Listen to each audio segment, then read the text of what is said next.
Hello everyone, this is Ishwar Patidar. Welcome you in my class, and today we are going to start our next new chapter number 3 data handling. Okay, आज इस chapter के बारे में हम पढ़ने जा रहे हैं. तो सबसे पहले हम देखेंगे कि इस चैप्टर के बारे में कि हम इस चैप्टर में क्या क्या पढ़ने वाले हैं. ठीक है, सो वन बाय वन हम लिस्ट बना लेते हैं. जैसे फर्स्ट पार्ट है, फर्स्ट हम बात करेंगे definition of definition of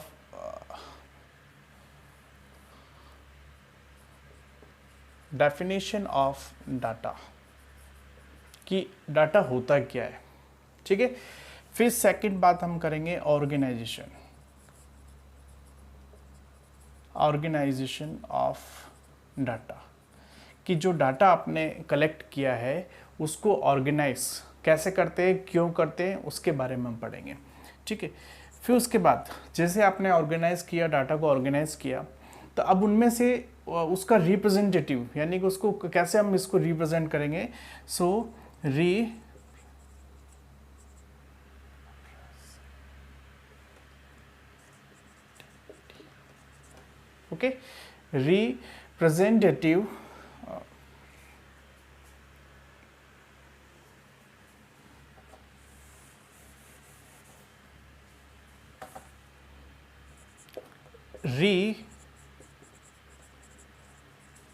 representative value.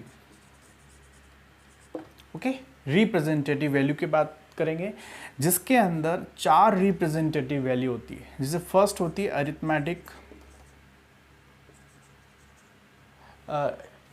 जो आपके पास ये होता है आपके पास अर्थमेटिक मीन. ठीक है, सेकंड आपके पास होगा रेंज, थर्ड आपके पास होगा मॉड. ठीक है, और फोर्थ आपके पास होगा एक तरह से मीडियन. ये 4 रिप्रेजेंटेटिव जो वैल्यू होती है इनको कैसे निकालते हैं, डेफिनेशन क्या होती है, what is the steps to finding the arithmetic mean, range, mode and median. तो ये सारी चीज़ें पढ़ेंगे. इसके बाद फोर्थ प्लेस पर हम पढ़ेंगे use of bar graphs. Use of bar graphs. Okay, ये और एक लास्ट टॉपिक और आता है fifth probability.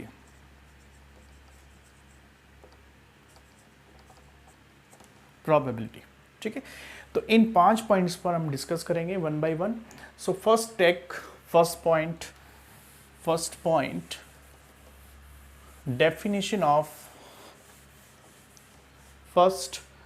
Point definition of data.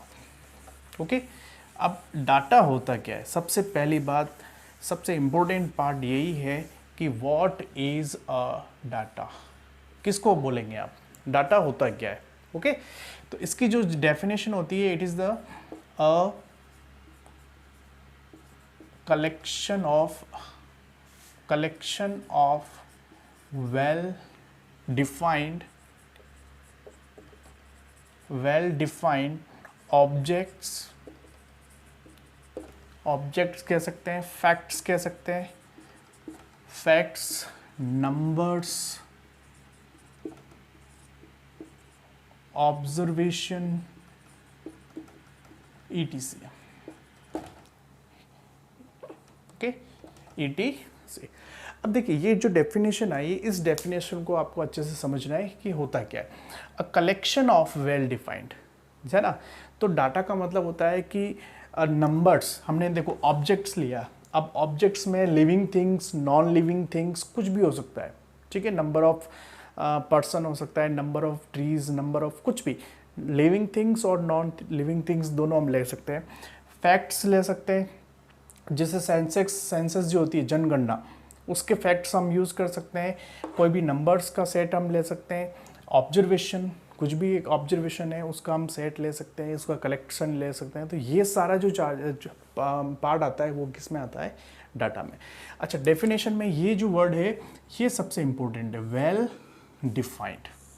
अगर आप इस वेल डिफाइंड वर्ड को यहाँ से अगर हटा देते तो ये डेफिनेशंस अधूरी रह जाएगी. मतलब उसका कोई मीनिंग नहीं। कलेक्शन ऑफ ऑब्जेक्ट्स मतलब हुआ कि अगर वेल डिफाइंड वर्ड्स को आप हटा दें तो ये फिर एक तरह से ये मीनिंगलेस हो जाएगा। तो वेल डिफाइंड जो वर्ड आ रहा है इसको समझना बहुत ही ज़रूरी है। जैसे मैं यहाँ पर एक कुछ नंबर्स ले रहा हूँ, जैसे 80, 75, 85, 90, 95, ओके 95। तो ये क्या है, नंबर से, लेकिन इनको हम डाटा नहीं कह सकते, ये केवल नंबर से।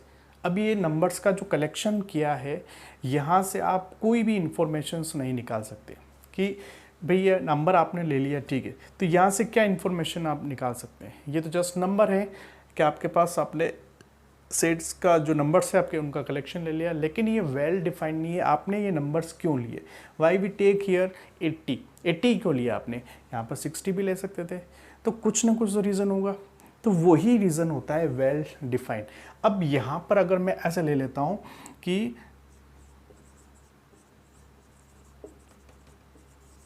Percentage of marks obtained by the student in maths, okay.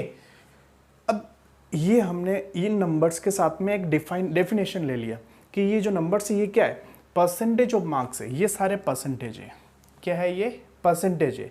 So percentage of marks obtained by the student in mathematics, यानी कि हमने क्या किया, इन नंबर्स को एक तरह से हमने इनकी डिफाइन कर दिया कि why we collect this numbers. अब ये जो नंबर्स हैं ये शो कर रहे हैं परसेंटेज को, ठीक। अब यहाँ से कुछ इन्फॉर्मेशन हम निकाल सकते हैं कि भाई ये 95 क्या है, कि 95 परसेंटेज है। एक स्टूडेंट है जिसने 95% ऑब्टेन किए किसमें, मैथमेटिक्स में। तो ये होता है वेल डिफाइंड। जो भी आप कलेक्शन कर रहे हैं वो डिफाइंड होना चाहिए। Why we collect this data, है ना, हम इसका जो भी हम कलेक्ट कर रहे हैं उसका यूज़ क्या है। अगर आपने इस डेफिनेशन को लेके अगर कलेक्ट किया, then this are known as data. Clear. अब हम इसकी बात करते हैं साइज़। ये भी एक इम्पोर्टेंट पार्ट आता है कि बहुत सारे जैसे दो तरह की साइज़ होती है, एक तो होता है स्मॉल, एक होता है लार्ज डाटा। स्मॉल डाटा जो होता है वो लेस देन 20 ऑब्जेक्ट्स का होता है, और ये होता है मोर देन 20 ऑब्जेक्ट्स। यानी कि जैसे ये परसेंटेज दे रहे हैं ना 5, तो अगर इसमें सपोज कीजिए 19 स्टूडेंट्स के परसेंटेज होते हैं तो उनको हम काउंट करेंगे स्मॉल डाटा। और लार्ज नंबर जैसे कि 20 से अगर मोर देन आ जाता है तो उसको हम लार्ज डाटा की इसके अंदर हम इसको इंक्लूड करेंगे, ठीक है। अब बात आती है कि भाई ये ठीक है, ये डाटा आ गया। अब यहाँ पर एक चीज़ और, जैसे अगर आपसे पूछा जाए कि भाई किस स्टूडेंट ने हाईएस्ट मार्क्स ऑब्टेन किए, किस उसका नेम क्या है, तो यहाँ से कुछ भी नहीं आएगा आपके पास, क्योंकि इसमें कहीं नेम वगैरह आपके पास नहीं है। तो अब आपको क्या करना पड़ेगा, इन डाटा को ऑर्गेनाइज करना पड़ेगा, यानी कि जो आपने कलेक्शन किया है डाटा का, उन डाटा को आपको ऑर्गेनाइज करना है। बहुत सारे तरीके से होते हैं, जैसे टेबुलर फॉर्म होती है कि टेबल के फॉर्म में हम इन सारे डेटा को क्या करते हैं, रिप्रेजेंट करते हैं। तो एक छोटा सा, तो ये तो आपका फर्स्ट पॉइंट हुआ। तो सेकंड पॉइंट पर हम आते हैं, ऑर्गेनाइजेशन ऑफ डाटा, कि जो डाटा आपने कलेक्ट किया है उसको ऑर्गेनाइज। अच्छा, क्यों करते हैं ऑर्गेनाइज, क्योंकि आपको क्या करना है कि इसमें से बहुत सारी इन्फॉर्मेशन आपको निकालनी है। कि सपोज कीजिए कि आपने क्वेश्चन किया कि हु गेटिंग हाईएस्ट परसेंटेज, सबसे हाईएस्ट परसेंटेज किसने निकाले, वो आप निकालना चाह रहे हैं। सबसे लोएस्ट कितने स्टूडेंट, सबसे लोएस्ट परसेंटेज किसके, वो आप फाइंड आउट करना चाहें। या फिर हम कह सकते हैं कि मोर देन 80% कितने स्टूडेंट्स ऐसे हैं जो मोर देन 80 है, तो यहाँ से ये इन्फॉर्मेशन निकालना है। तो कुल मिला के बहुत सारी इन्फॉर्मेशन अगर आपको निकालनी है तो उन सारे डेटा को ऑर्गेनाइज करना पड़ेगा। अच्छा, ऑर्गेनाइज हम कैसे कर सकते हैं, टेबुलर फॉर्म में। जैसे मैंने ले लिया, सबसे पहले एक टेबल बनानी, ठीक है। टेबल में हम क्या करते हैं, जैसे फर्स्ट मैंने ले लिया roll number, roll number, first column, ठीक है। उसके बाद फिर मैंने सेकंड कॉलम में ले लिया name of student, name of students. Third column में मैंने ले लिया मार्क्स, परसेंटेज, ठीक है, percentage of marks, percentage of marks. तो ये मैंने टेबल बना ली, ठीक है। अब टेबल बनाने में जैसे रोल नंबर 1 है, उसका नेम सपोज कीजिए कुछ भी नेम ले लेते हैं, सपोज कीजिए अनूप, ये नाम ले लिया आपने, ठीक है। और सपोज कीजिए उसके परसेंटेज है 90, क्लियर। सेकंड हमने ले लिया एक राज, उसके परसेंटेज है 85। थर्ड स्टूडेंट ले लिया आपने राम, ठीक है, उसके परसेंटेज सपोज कीजिए 95% है। तो कुल मिला के आपने क्या किया कि जो डाटा आपने कलेक्ट किया उसको ऑर्गेनाइज किया इन टेबुलर फॉर्म, टेबुलर फॉर्म में उसको क्या किया आपने, अरेंज कर लिया, ऑर्गेनाइज कर लिया। अब देखिए यहाँ से हम क्या कर सकते हैं, अच्छा ये तो हुआ अरेंज करना। अब इसी डाटा को और अच्छे से कैसे ऑर्गेनाइज कर सकते हैं, जैसे मैंने यहाँ देखिए यहाँ 90 लिया, 85 लिया, 95 लिया, फिर हो सकता है कि 70 आ रहा हो सकता है फिर कैसे भी आ रहा हो। तो अगर आप इन डाटा को और अच्छे से ऑर्गेनाइज करना चाहते हैं तो इनको आप क्या करेंगे, असेंडिंग ऑर्डर या डिसेंडिंग ऑर्डर में अरेंज कर सकते हैं। तो जैसे मैंने सपोज कीजिए मैंने इनको अरेंज कर लिया इन असेंडिंग ऑर्डर, ओके, 75 80 85 95 ऐसे अरेंज कर लिया। तो अरेंज करने से क्या होगा, जैसे फोर्थ एक स्टूडेंट और ले लेते हैं नवीन, ये ले लिया आपने नवीन। अब ये 4 स्टूडेंट हैं, इन चारों स्टूडेंट से हम बहुत सारी इन्फॉर्मेशन निकाल सकते हैं कि फर्स्ट इन्फॉर्मेशन ये है कि who getting highest marks, highest marks किसके हैं, तो आंसर आ जाएगा सीधा, इस टेबल को देखने से सीधा आंसर आता है, ठीक है। अब देखिए ऑर्गेनाइज करने से जो इन्फॉर्मेशन आप कलेक्ट करना चाह रहे हैं तो वो सीधी केवल नंबर को देखना है और आपका आंसर। लेकिन जब आपके पास केवल कलेक्शन ऑफ डाटा है, ये तो ठीक है 5 स्टूडेंट्स का डाटा है इसलिए हम इसको क्या कर रहे हैं, इजीली देख पा रहे हैं कि हाँ ये। लेकिन सपोज कीजिए यहाँ पर 100 स्टूडेंट्स का डाटा हो, 100 स्टूडेंट्स का, कितने 100 स्टूडेंट्स का, तो फिर क्या होगा, अब आपको हर एक डाटा को देखना पड़ेगा, उसके बाद उसको ऑब्जर्व करना पड़ेगा, है ना। तो इसमें बहुत सारी मिस्टेक्स हो सकती है, इसलिए हम डाटा को ऑर्गेनाइज करते हैं, ठीक है। अब ऑर्गेनाइज करने से हमको पता लग जाएगा कि सबसे हाईएस्ट मार्क्स किसके हैं, सबसे लोएस्ट किसके हैं, वो बोल दे कि सर 85 से हाईएस्ट किसके हैं, तो उनके साथ सबके नाम यहाँ पर आ जाएंगे। तो इस तरह से हम यूज़ करते हैं सेकेंड वाला part, organisation of data. How to organise, आपके पास जो टेबल होती है टेबल फॉर्मेट पे हम इसको अरेंज करते हैं। अच्छा, कौन सी ऐसी मेथड है जिसको टेबल फॉर्म में अरेंज करते हैं, जैसे आपने पढ़ा होगा 6th क्लास के अंदर टेलीमार्क्स। ये जो डाटा है हम टेलीमार्क्स के थ्रू भी हम निकाल सकते हैं। कैसे, सपोज कीजिए अपने पास ये सारे जो स्टूडेंट्स है 100 स्टूडेंट है, हाउ मेनी 100 स्टूडेंट्स।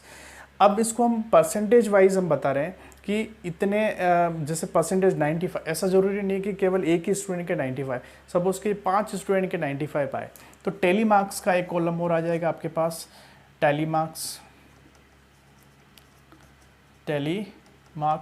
और एक यहाँ पर एक कॉलम और बन जाएगा फ्रीक्वेंसी।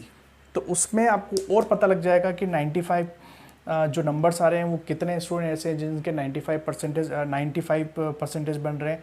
तो यहाँ पर जैसे 4 इस तरह से बन जाएगा, ठीक है। उसके बाद यहाँ पर ये नेम नहीं आएगा, अगर आप टेलीमार्क्स से इसको हम अरेंज कर रहे हैं तो नेम वाला पार्ट यहाँ नहीं आएगा, केवल उसको फिर हम नंबर से आइडेंटिफाई करेंगे। तो बहुत सारे तरीके नेम वाइज भी कर सकते हैं, टेलीमार्क्स के थ्रू भी हम कर सकते हैं। तो ऑर्गेनाइज करने के बहुत सारे वेज होते हैं, वो डिपेंड करता है डाटा के ऊपर। सो डाटा कैसा गिवन है, किस तरह का डाटा आपके पास गिवन है, उसके अकॉर्डिंग हम उसको क्या करते हैं, अरेंज करते हैं, ठीक है। अब देखो यहाँ पर 2 चीज़ें आ गई। सबसे पहले हमने क्या किया, डेटा के बारे में पढ़ा कि what is the data. Data पढ़ने के बाद उसको कलेक्ट किया, ये हमने जैसे कलेक्ट कर लिया, कलेक्ट करने के बाद उसको वेल मैनर में उसको ऑर्गेनाइज किया, टेबुलर फॉर्म में उसको अरेंज किया, ठीक है, हमने क्या किया, उसको अरेंज भी कर लिया। अब तीसरी बात आती है कि ये जो टेबल है आपके पास, उसको हम कैसे रिप्रेजेंट करें, रिप्रेजेंटेटिव वैल्यू क्या होगी, इसकी रिप्रेजेंटेटिव वैल्यू क्या होगी। तो उसके लिए क्या करते हैं, हमारे पास 4 रिप्रेजेंटेटिव वैल्यूज़ होती है। कौन कौन सी होती है? फर्स्ट जो होती है वो होती है अर्थमेटिक मीन। तो उसके लिए हम फर्स्ट एक्सप्लेन करेंगे, पढ़ेंगे उसके बारे में, अर्थमेटिक मीन के बारे में। Now understood representative value. Now take the first representative value, arithmetic mean. Simply we can say also it is also mean and average. Okay, the most common representative value of group of data is known as arithmetic mean. Okay जो representative होती है, सबसे चारों में से सबसे important है आपके पास अर्थमेटिक मीन, जिसको हम कहते हैं एवरेज। और आपको पता होगा एवरेज जो वर्ड है वो हमारे डे टू डे लाइफ में बहुत जगह हम इसका यूज़ करते हैं। जैसे कि जैसे हम वगैरह बाइक वगैरह चलाते हैं तो उसमें यूज़ होता है कि जैसे what is the average of our bike का एवरेज क्या है। तो ये जो एवरेज वर्ड आ रहा है, एवरेज कैसे निकाला जाता है, वो चीज़ हम पढ़ेंगे आज, कि एवरेज एक्चुअल में कैसे फाइंड आउट किया जाता है। हम कहते हैं कि जो आपकी बाइक है वो 60 किलोमीटर पर आवर या पर पेट्रोल, यानी कि 1 लीटर पेट्रोल के अंदर वो 60 किलोमीटर कवर कर रही है, ठीक है। या एवरेज स्पीड की बात करते हैं, what is the average speed of this bike. हमने कहा कि जैसे हम यहाँ से चित्तौड़ गए तो हमने 40 किलोमीटर पर आवर की स्पीड से हमने इस बाइक को चलाया। तो ये जो आर्स आता है ना, पर्टिकुलर एक वर्ड आता है एवरेज, तो ये एवरेज स्पीड के फॉर्म में हो सकता है, डिस्टेंस के फॉर्म में हो सकता है। तो ये जो वर्ड आ रहा है, इस वर्ड को आपको समझना बहुत ही इंपॉर्टेंट है। तो इसके बारे में पढ़ते हैं। सबसे पहले अर्थमेटिक मीन की अगर बात करते हैं, अर्थमेटिक मीन होता क्या है। अब इसमें एक छोटा सा एग्जाम्पल ले लेते हैं, डे टू डे लाइफ के ऊपर बेस्ड एक छोटा सा एग्जांपल लेते हैं। सपोज़ कीजिए कि आप 5 फ्रेंड्स हैं, है ना, 5 दोस्त हैं आप, और आप कोई एक मेले में गए घूमने के लिए, मेला देखने गए। तो जब आप मेले में घूमने जा रहे हैं तो बहुत सारे जैसे आपने झूला वगैरह झूला, आइसक्रीम खाई, कुछ भी, है ना, तो इन्जॉय किया। तो इन्जॉय करने पर आपने पाँचों ने मिला के कुछ अमाउंट जो होता है, पैसा जो होता है, वो आपने वहाँ पर एक्सपेंड किया, खर्च किया। तो अब क्या हुआ, वापस लौटे आप मेले से, तो आप अब उसका मतलब कैलकुलेट कैसे करेंगे भाई कि किसको कितना देना है। तो आपने क्या किया कि सबसे पहले क्या किया कि एक बंदे ने सारा पैसा खर्च किया, ठीक है। सपोज कीजिए उस बंदे ने 500 रुपीज़ टोटल, उसने इतना का खर्चा किया। 500 उसने अपनी जेब से दिए, आइसक्रीम भी खाई, जूस पिया, जो भी किया आपने, तो 500 उसने टोटल एक्सपेंसेस, यानी कि उसने टोटल इतना खर्च किया। अब लौटे आप घर, वहाँ से वापस आप घर पे लौट रहे हैं, तो जब हिसाब करते हैं ना, तो 5 स्टूडेंट्स को कलेक्ट करके देना रहता है कि भाई ये 5 स्टूडेंट्स है, A, B, C, D और ये आपका ये 5 स्टूडेंट्स है। तो आप इसको कैसे बांटेंगे कि भाई किसको कितना देना है। तो हम क्या करते हैं कि 500 जो आप टोटल जो अमाउंट एक्सपेंड हुआ है उसको हम 5 से डिवाइड कर देते हैं, तो आंसर आता है इसका 100। तो यानी कि इसका मतलब क्या हुआ, 100 इसको देना है, 100 इसको देना है, 100, 100 और 100, ये हर स्टूडेंट्स को देना, मतलब हर फ्रेंड्स को देना रहेगा। लेकिन अब यहाँ पर एक चीज़ आती है कि एक्चुअल में अगर आप बात करें, क्या A ने 100 रुपीज़ खर्च किए, क्या B ने 100 रुपीज़ इक्वली खर्च किए या नहीं किए। होता क्या है कि सपोज़ कीजिए कि भाई A को आइसक्रीम पसंद नहीं है, तो उसके आइसक्रीम खाई नहीं, ठीक है, उसने आइसक्रीम नहीं खाई, तो उसका पैसा हो सकता है कि उसने 80 रुपीज़ खर्च किया हो। B ने एक्स्ट्रा, अब जिसकी जो आइसक्रीम थी वो इसने ले ली, तो वो उसके अकाउंट में चला जाएगा। इस तरह से हम कह सकते हैं कि इसका खर्च कितना होगा, 120 होगा। सपोज़ कीजिए इसने कहा कि मैं तो झूले में नहीं बैठता हूँ, 50 रुपये इसके कम हो गए, तो ये इसका एक्सपेंडिचर कितना हुआ, एक तरह से 50 रुपये हो गए। ये कहता है कि मैं 2 बार बैठूँगा साहब, मेरे को झूले में अच्छा लगता है बैठना, तो इसका खर्च होगा ये। और इसने सपोज कीजिए बराबर काम किया कि इसने आइसक्रीम भी खाई, झूले में भी बैठा और सब कुछ नॉर्मल चलता रहा और एक बराबर हर चीज़ में इसने पार्टिसिपेट किया। तो अब आपके पास एक्चुअल अमाउंट तो ये है, ठीक है, लेकिन हमने क्या किया, एवरेज निकाल लिया भाई, जितना खर्च हुआ, जितना स्टूडेंट, जितने फ्रेंड्स से उसको डिवाइड किया और आंसर निकाल लिया, ये आपका 100 आ गया। तो अब देखो एक्चुअल में तो नंबर ये है, लेकिन 100 क्या है, this 100 is known as the arithmetic mean, average, यानी कि एवरेज कहते हैं कि भाई एक फ्रेंड्स को एवरेजन 100 रुपीज़ देने पड़ेंगे, ऐसा हम बोलते हैं। तो ये 100 रुपीज़ का कलेक्शन करते हैं और उस जिसने खर्च किया उसको हम वापस से लौटा देते हैं। तो ये कहलाता है एवरेज, इसको हम कहते हैं एवरेज। तो अब बात आती है कि जो एक्चुअल वैल्यूज़ है, एक्चुअल वैल्यूज़ को ये रिप्रेजेंट कर रहा है। Okay, so 100 is known as the actual representator of this group of data.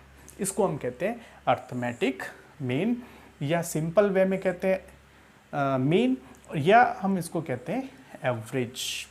ठीक है, आई होप ये इस एग्जांपल से आपको ये चीज़ समझ में आ गई होगी कि होता क्या है। ठीक है, अब हम बात करेंगे हाउ टू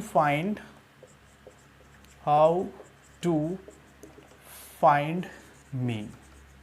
अब हम बात करेंगे कि ये मीन जो है उसको निकालते कैसे।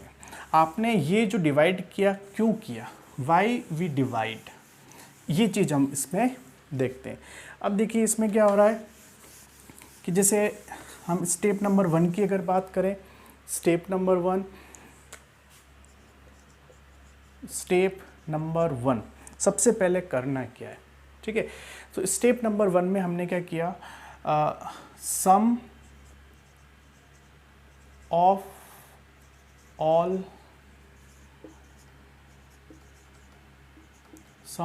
All observation.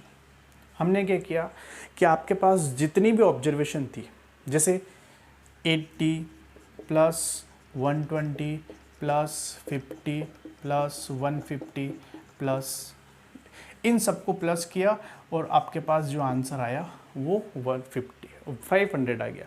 तो सबसे पहली स्टेप में आपको क्या करना है कि जितना भी आपके पास जो डेटा दे रखा है उन सारे डेटा का आपको क्या करना है, एडिशन करना है। ये आपकी स्टेप नंबर 1। स्टेप नंबर 2 में क्या होना है, count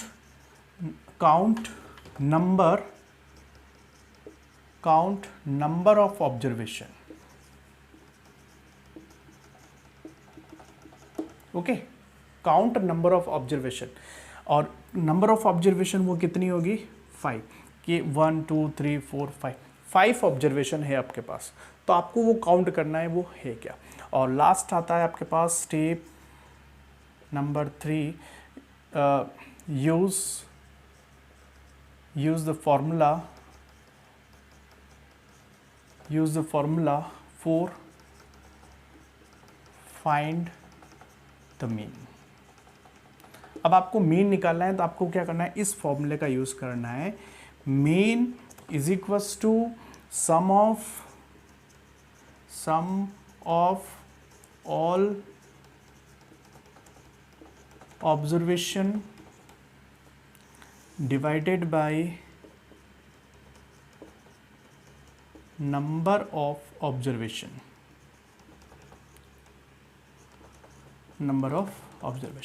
okay. Now using these 3 steps 1 2 3 we can find the arithmetic mean of any observation। किसी भी ऑब्जर्वेशन का अगर आपको मीन निकालना है, एवरेज निकालना है ना, तो जैसे आपके पास मैंने आपको जिस अभी बताया था कि 500/5 किया, तो अब ये 500 क्या है, सम ऑफ ऑल ऑब्जर्वेशन, और ये 5 क्या है, नंबर ऑफ ऑल ऑब्जर्वेशन। ठीक है, दोनों को डिवाइड किया और 100 जो आया उस 100 को हम कहते हैं मीन। तो ये है आपका अर्थमेटिक मीन निकालने का वे। अब एक छोटा सा एग्जांपल लेते हैं जिससे समझते हैं कि ये कैसे निकलता है। Let's see the example, arithmetic mean. Ashish studies for 4 hours, 5 hours and 3 hours respectively on 3 consecutive days. Okay, how many hours does he study daily on an average. एक स्टूडेंट है आशीष जो कॉन्जिकेटिव, यहाँ देखिए वर्ड आ रहा है consecutive days का मतलब होता है लगातार, कंटिन्यूस 3 डेज। तो लगातार वो 3 दिन स्टडी करता है। फर्स्ट डे वो स्टडी करता है 4 hours, second 5 hours, third day 3 hours. तो अब आपको बताना है कि how many hours does he study daily on an average. यानी कि आपको ये बताना है कि जो 3 दिन वो स्टडी करता है, तो आपको बताना है कि एवरेज उसकी स्टडी का कितने आवर्स वो स्टडी करता है, वो आपको फाइंड आउट करना है। ठीक है, so the average study time of Ashish would be is equals to, सबसे पहले अब यहाँ देखिए जो आपका फॉर्मूला है, फर्स्ट स्टेप नंबर फर्स्ट, हम स्टेप बाय स्टेप करते हैं। स्टेप फर्स्ट मैंने आपको वहाँ लिखा था sum of all observation. Okay, sum of all observation, तो यहाँ पर आ जाएगा total, okay, total number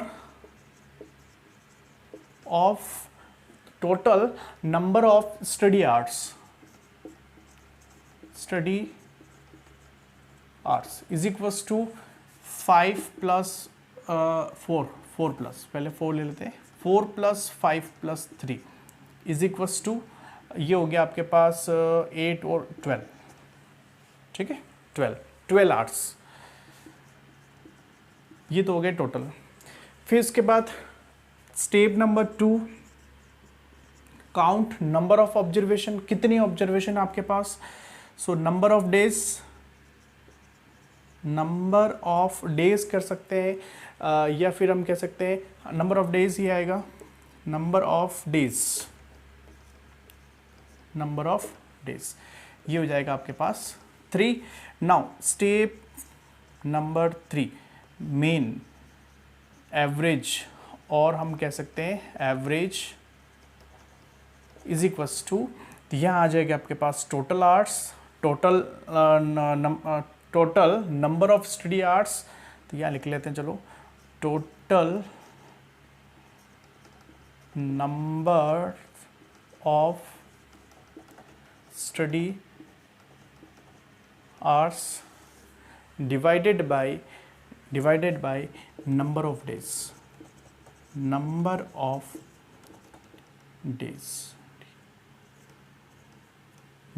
days, तो यहाँ से बस अब इसको आप कैलकुलेट कर लो, 12 divided by 3 that mean 4 hours. हम ये कह सकते हैं कि जो आशीष है वो डेली 4 आवर्स स्टडी करता है। ठीक है, देखो एक्चुअल में फर्स्ट डे वो 4 आवर्स करता है, सेकंड 5 आवर्स करता है, और थर्ड में वापस से 3 डेज। एक्चुअल वैल्यू अलग होती है। This value is known as the representative value of this group. इस ग्रुप को ये रिप्रेजेंट कर रहा है। जैसे क्लास के अंदर एक मॉनिटर होता है, वो उसी तरह से ये एक तरह से मॉनिटर हो गया। जो क्लास को रिप्रेजेंट करने वाला जो स्टूडेंट होता है वो हम कहते हैं कि वो मॉनिटर है, वो उस क्लास को क्या करेगा, रिप्रेजेंट करेगा। ठीक है, तो इस तरह से इसको हम कहते हैं एवरेज। तो इस तरह से हम फाइंड आउट करते हैं अर्थमेटिक मीन। नेक्स्ट टॉपिक जो आएगा अपने पास सेम इससे रिलेटेड सेकंड रिप्रेजेंटेटिव वैल्यू, जिसको हम कहते हैं रेंज। मैं यहाँ लिख रहा हूँ, उसके बारे में हम पढ़ेंगे, RANG, range. Okay, let's see the definition and the concept, how to find out the range of any observation या group of data. Let's see the next representative value, range. Okay, what is a range? range होती क्या है ना। तो ये word जो है ये भी हम डे टू डे लाइफ में इसको भी हम यूज़ करते हैं। एक छोटा सा एग्जांपल लेके आपको मैं समझाऊंगा कि इस रेंज वर्ड का यूज़ कहाँ हम कैसे करते हैं, कैसे इसका निकालने का तरीका होता है। ठीक है, अब जैसे कि आप जैसे मार्केट में कोई एक शर्ट खरीदने गए, ठीक है, जैसे आप शॉप में जाते हैं तो आप दुकानदार को बोलते हैं, शॉपकीपर को बोलते हैं कि भैया एक शर्ट दिखाना। तो वो क्या करता है कि आपको एक शर्ट बताएगा, एक शर्ट बताइए, आपको पसंद नहीं आएगी, उस आपने बोला कि नहीं थोड़ा सा और अच्छी बताइए, फिर वो क्या करता है दूसरी बताता है, ऐसे वो करते करते 10-12 शर्ट आपको बता देता है। लास्ट में हम कहते हैं कि यार नहीं और कुछ नया। तो अब वो क्या करता है, एक ही क्वेश्चन आपको करता है कि भाई साहब आपको किस रेंज में आपको ये शर्ट चाहिए। वो बात करता है, रेंज की बात करता है कि आपको 500 के अंदर चाहिए या 500 से ज़्यादा चाहिए, 1000 2000, किस रेंज में आपको शर्ट चाहिए ताकि मैं उसको बताऊं। ठीक है, तो ये जो वर्ड है ना रेंज, है ना, तो अब आपका जवाब क्या आता है, वो आपसे पूछता है कि व्हाट इज़ द रेंज। तो आपके मतलब मैं आप क्या उसका रिटर्न जवाब क्या देते हैं कि मुझे 1000 से 2000 के बीच में ही चाहिए। मतलब उस शर्ट की जो प्राइस है वो 1000 रुपीज़ से लगाकर 2000 के बीच में हो, इसकी रेंज में मुझे आप शर्ट बताइए। तो ये जो रेंज आपने बताई है यही है आपका रेंज। ओके, अब रेंज में दो वैल्यू सबसे इंपॉर्टेंट होती है। सबसे पहले लोएस्ट वैल्यू की जो सबसे लोएस्ट वैल्यू होती है और एक होती है हाईएस्ट वैल्यू। ये दो वैल्यू ही काम की है। इसके अलावा इसके बीच में 1500 हो, 16 हो, 18 हो, कुछ भी हो, उनका कोई मीनिंग नहीं रहता है। तो हम केवल इन दो वैल्यू से ही रेंज को फाइंड आउट करते हैं। ठीक है, सो ये रेंज जो है, हाउ टू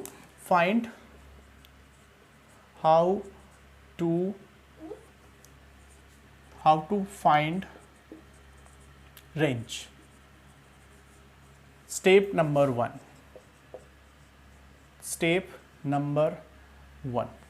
अब स्टेप नंबर 1 में आपको क्या करना है कि रेंज निकालने से पहले जो डाटा है उस डाटा को आपको अरेंज करना पड़ेगा। And arrange